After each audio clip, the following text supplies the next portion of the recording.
My name is Claire. I'm 28 now. But when I was growing up in Portland, Oregon, I was just the underachiever in a family of overachievers. My dad teaches economics at a university. My mom is the head of the math department at a private prep school. My older brother got into MIT at 16 and never looked back. Every family gathering was a highlight reel: college acceptances, internships, scholarships. Success wasn't celebrated, it was expected. In our house, school wasn't just important, it was identity. Honor roll was basic. Ivy League was assumed. If your GPA dropped below a 4, zero, you didn't get grounded. You got a lecture on legacy. I never hated learning. I just didn't learn the way they wanted me to. I struggled with memorization. I zoned out during lectures. But when I was alone, I could spend hours reworking how a lesson could be taught visually, interactively. So it actually made sense. At 15, I built a simple flashcard app that helped a few friends pass biology. I thought maybe they'd be proud when I showed my parents. My mom skimmed the screen and said, "You'd have time for hobbies if you kept up in class." To them, what I did didn't count. It wasn't academic. It wasn't measurable. It didn't fit the system. So it didn't matter. At school, I was labeled bright, but inconsistent. At home, creative was just a polite way to say I didn't meet the standard. I lived in a house full of doors marked achievement, but none of them opened for someone like me. I tried to make it count. I really did. I joined clubs, not because I cared about the titles, but because I thought maybe it would matter to them. I entered science fairs, built prototypes, helped classmates who struggled more than I did. Once, I stayed up 3 nights in a row, coding a tool that translated math concepts into step-by-step visual walkthroughs. It worked. One of my teachers used it in class. She told me it helped a student finally pass pre-calc after 2 failed semesters. I came home that day, still wearing the smile from school, and showed my dad the email she'd sent me. He read it, then said, "That's nice, Claire, but maybe you should focus on getting your own grade up first." No matter what I did, it was never the right kind of success. Not the kind they could measure, not the kind that fit a college application. When my project was featured in a small blog for young developers, I printed the article and left it on the kitchen table. It sat there for 3 days. When I came back from work, someone had put a grocery list on top of it. They never mentioned it. I remember thinking, if I had won a math competition, they would have told the whole neighborhood. Instead, I kept my wins to myself, not because I didn't care, but because it hurt less that way. Senior year, I received an invitation to a regional tech youth program. Only 10 students were selected. I was one of them. At the dinner table, I said, "I got in." My brother glanced up from his phone and said, "Wait, what's that for again?" My mom asked, "Does it help your GPA?" That was it. No congratulations, no questions, no pride, just silence. I didn't need a parade, but I had hoped, just once, to be enough for them without needing to be someone else. The moment I knew I was done came quietly. It wasn't a fight, not a breakdown, just a Tuesday night, 2 weeks before graduation. I was sitting at the kitchen table, working on a new version of my app. The screen glowed in the dark. Everyone else had gone to bed. That night, I had received my final rejection letter. Every college I applied to said no, not because I wasn't smart, because my transcript didn't fit the mold. I stared at the email for a while, then I closed my laptop, walked into the hallway, and listened to the soft hum of the house. The house that raised me, taught me to aim higher, but never asked where I actually wanted to go. That weekend, I packed my things. I told them I got a job in the city. It was only part-time. Front desk, at a co-working space. Nothing impressive, but it paid enough for a shared room above a bakery. I moved out without a scene. No dramatic goodbye. No explanation. I just left a note that said, "Thanks for everything." The first week on my own, I didn't build anything. I just rested. No expectations. No comparisons. Just quiet. Eventually, the noise in my head. The voice that kept asking, "Why can't you be like them?" started to fade, and something else took its place. Not anger, not ambition, just clarity. If I couldn't fit into their version of success, maybe I could build my own. So I opened my laptop again, and instead of updating my resume, I opened the project folder I'd hidden for months. I changed the name to something new, something just mine. I didn't leave to prove them wrong. I left because staying meant disappearing. And deep down, I knew if I ever wanted to be seen truly seen, it had to start with me. The room I rented was small, a converted storage space above a bakery, one window, a mattress on the floor, no desk. I used a cardboard box to hold my laptop. It wasn't ideal, but it was mine. I kept my day job checking people in at a co-working space downtown, smiling, printing badges, pretending not to eavesdrop when real founders pitched ideas over coffee. At night, I coded. I brought my idea back to life, not the version I thought might impress my parents, but the one that actually helped people like me. Students who fell through the cracks, visual learners, neurodivergent thinkers, the ones no curriculum ever spoke to. I called it Loop. Simple name, simple goal, make learning, make sense for people who've been told they're just bad at school. I started with a prototype, drag and drop lesson tiles, animated logic steps, no login, no pressure, just entry points. I tested it with 3 middle schoolers I met through a community tutoring program. They weren't honor roll kids, but they stayed late, asked questions, laughed when something clicked. One of them said, "Why doesn't school work like this?" That's when I knew I had something. I didn't tell anyone from home, didn't post updates, didn't ask for approval, not because I was hiding, because for once, I wasn't building to prove anything. I was building because I believed in it, even if no one else did. There were no grades, no rubrics, no gold stars, just late nights, working off instinct and a quiet kind of hope. I wasn't chasing recognition anymore, just momentum. And every time a student messaged, "Hey, I finally got this," it felt like a tiny win that mattered more than any award I'd ever wanted. Loop grew slowly, quietly, but it grew. Within 6 months, a local nonprofit asked if they could use it for their after-school program. A few teachers reached out not from elite schools, but from public classrooms stretched thin. They liked that it didn't feel like school.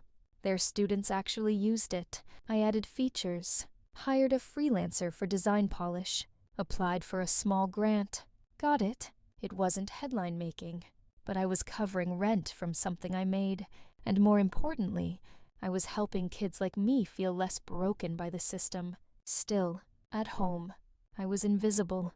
When I visited for Thanksgiving, my mom asked if I was still doing that little website thing. I said yes. She nodded like I'd mentioned a hobby, then added, "You know, your cousin just got promoted at Deloitte." I smiled, said nothing. Later that night, my brother pulled me aside. He meant well.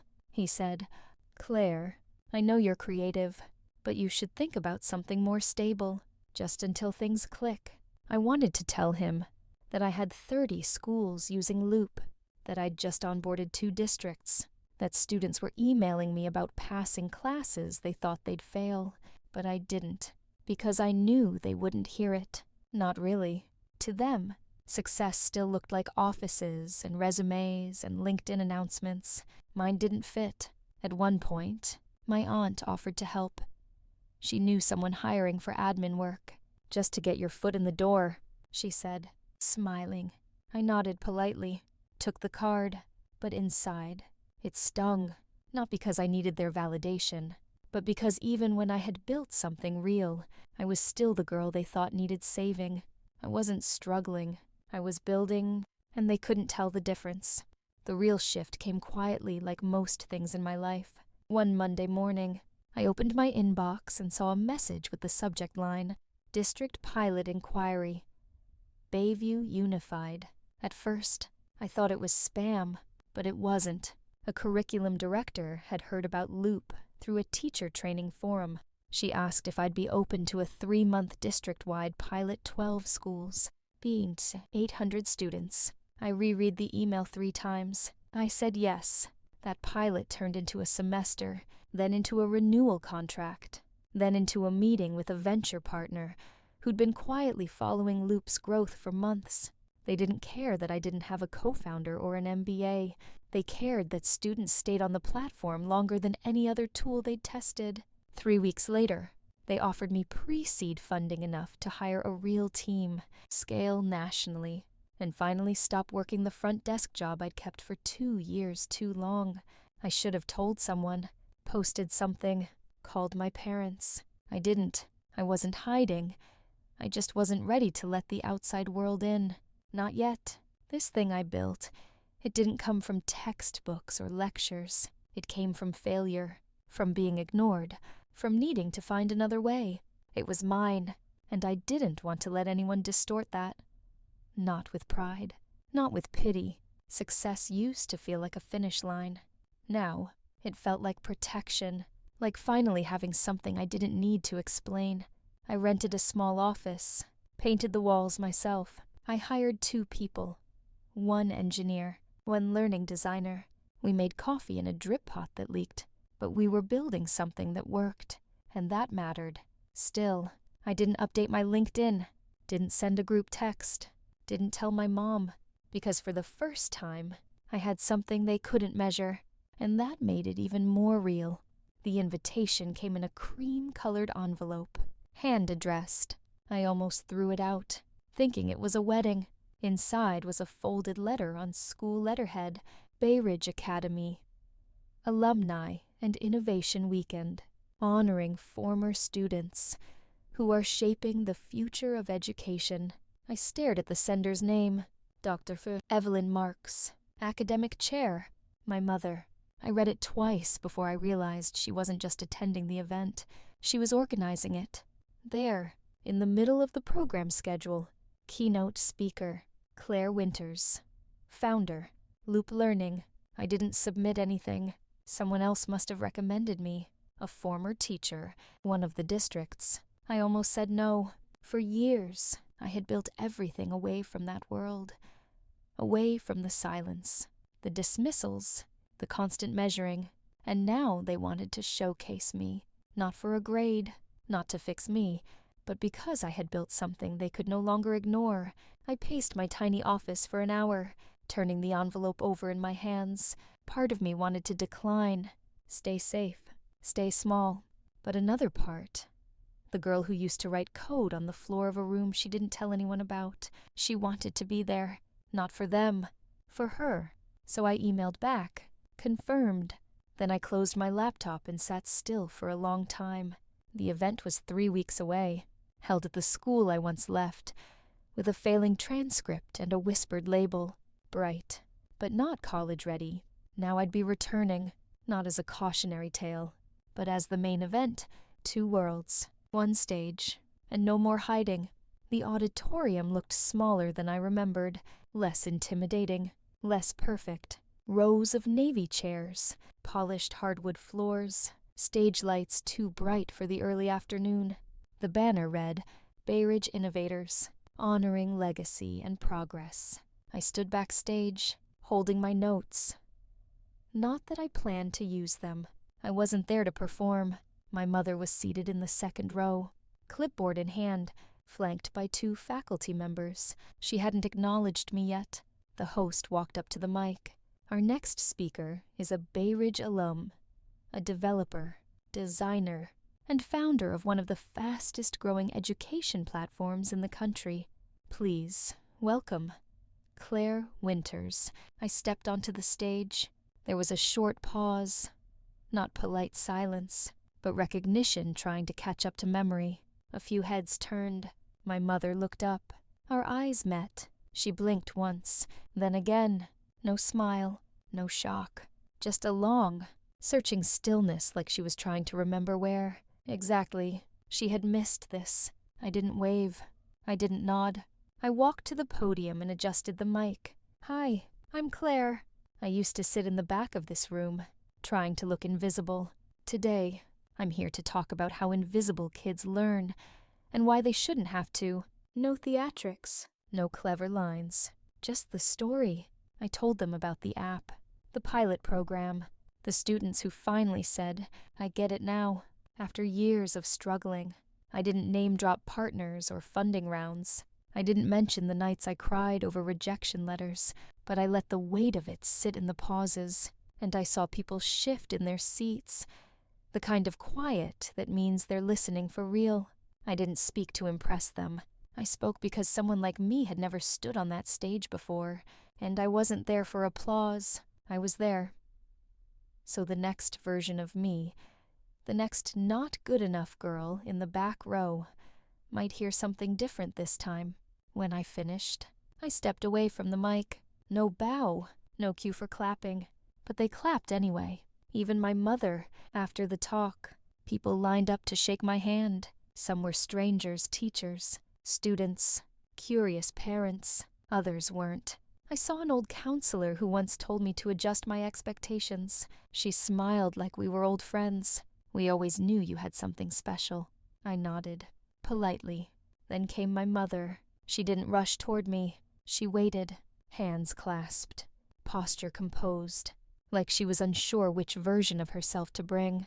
When we finally stood face to face, she said, "Claire, that was extraordinary."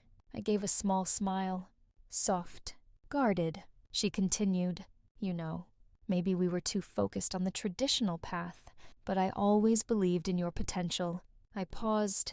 It would have been easy to nod, to let that revisionist history slide, to pretend this moment tied everything up neatly, but I didn't.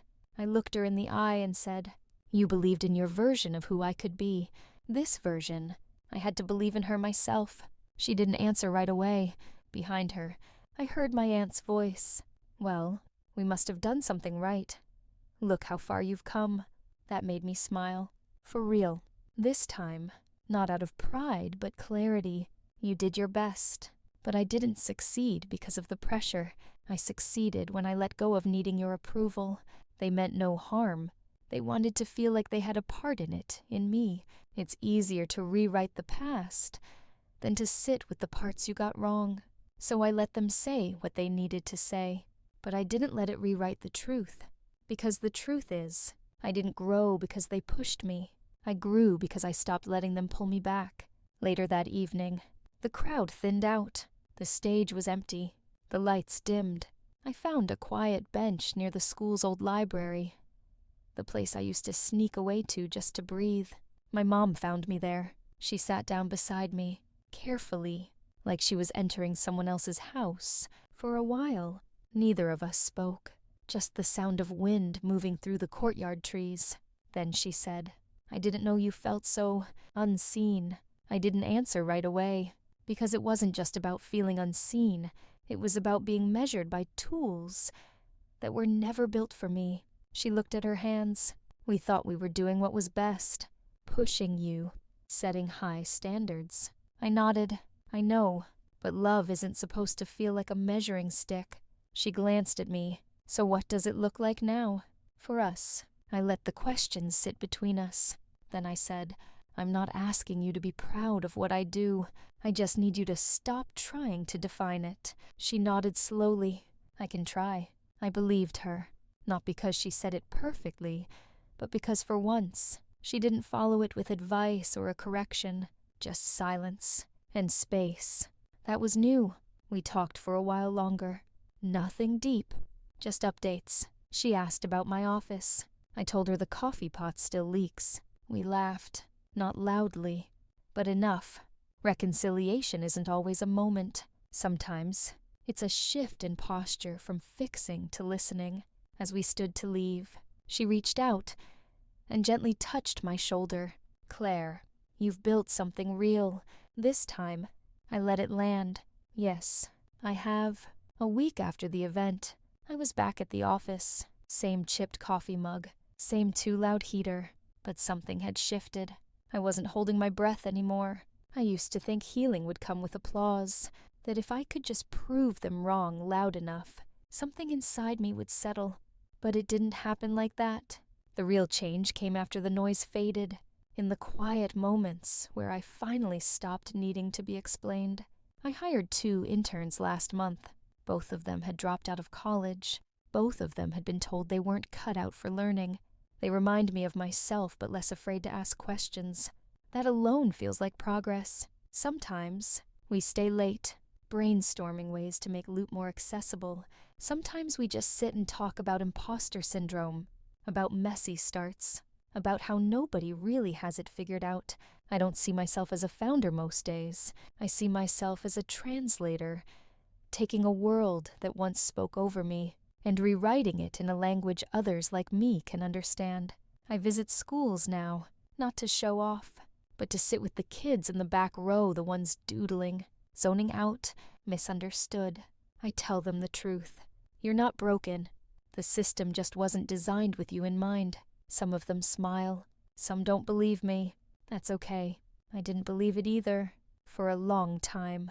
But every now and then, I get an email from a student I've never met.